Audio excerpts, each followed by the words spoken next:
Assalamualaikum warahmatullahi wabarakatuh. Saya akan mempresentasikan hasil kerja kelompok kami. Sistem hukum dan peradilan di Indonesia. Pengertian sistem. Sistem adalah kumpulan dari komponen-komponen yang memiliki unsur keterkaitan antara satu dengan lainnya.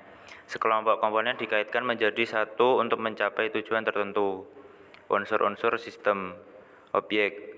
Di dalam sistem terdapat sekumpulan objek atau fisik atau abstrak dalam bentuk elemen, bagian atau variabel. Atribut, sesuatu yang menentukan mutu atau sifat kepemilikan suatu sistem dan objeknya.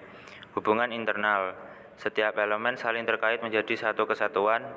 Lingkungan, tempat atau wilayah di mana sistem berada. Makna, karakteristik, dan unsur hukum. Hukum merupakan aturan, tata tertib, dan aturan hidup. Karakteristik hukum adalah perintah dan larangan tersebut harus dipatuhi oleh semua orang. Unsur hukum. 1. Peraturan mengenai tingkah laku manusia. 2. Peraturan dibuat oleh badan resmi yang berwajib. 3. Peraturan yang bersifat memaksa. 4. Sanksi terhadap pelanggaran peraturan tersebut adalah tegas. Penggolongan hukum berdasarkan sumbernya: hukum undang-undang, hukum kebiasaan, hukum teratak, hukum yurisprudensi. Berdasarkan bentuknya, hukum tertulis dan hukum tidak tertulis. Berdasarkan cara mempertahankannya, hukum materialisme dan hukum formal.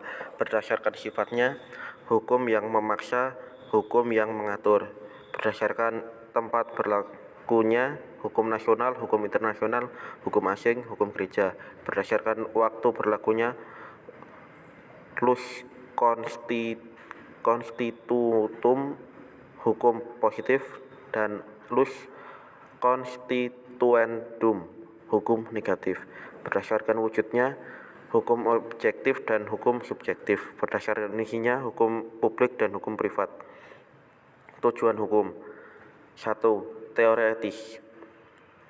Dikemukakan oleh Aristoteles bahwa tujuan hukum adalah untuk dicapainya keadilan, dan keadilan bukan berarti kemasyarakatan atau tiap-tiap orang memperoleh bagian yang sama. 2. Teori utilitas. Dikemukakan oleh Jeremy Bentham bahwa tujuan hukum adalah untuk kemanfaatan dan kebahagiaan. 3. Teori normatif dogmatif. Dikemukakan oleh John Austin bahwa tujuan hukum adalah untuk menciptakan kepastian hukum. Tata hukum di Indonesia. Tata hukum ialah semua peraturan hukum yang diadakan atau diatur oleh negara atau sebagainya dan berlaku pada waktu seluruh masyarakat dalam negara itu. Jelasnya, semua hukum yang berlaku bagi semua masyarakat pada waktu dalam suatu tempat tertentu.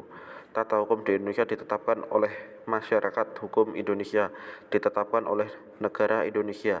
Oleh karena itu, adanya tata hukum di Indonesia baru sejak lahirnya negara Indonesia 17 Agustus 1945. Pada saat berdirinya negara Indonesia, dibentuklah tata hukum. Hal itu dinyatakan dalam Proklamasi Kemerdekaan dan pembentukan UUD 1945. Terima kasih. Sekian dari saya. Saya Muhammad Ijal Fikri. Dan saya Muhammad Fadli Al-Farisi mengucapkan terima kasih. Assalamualaikum warahmatullahi wabarakatuh.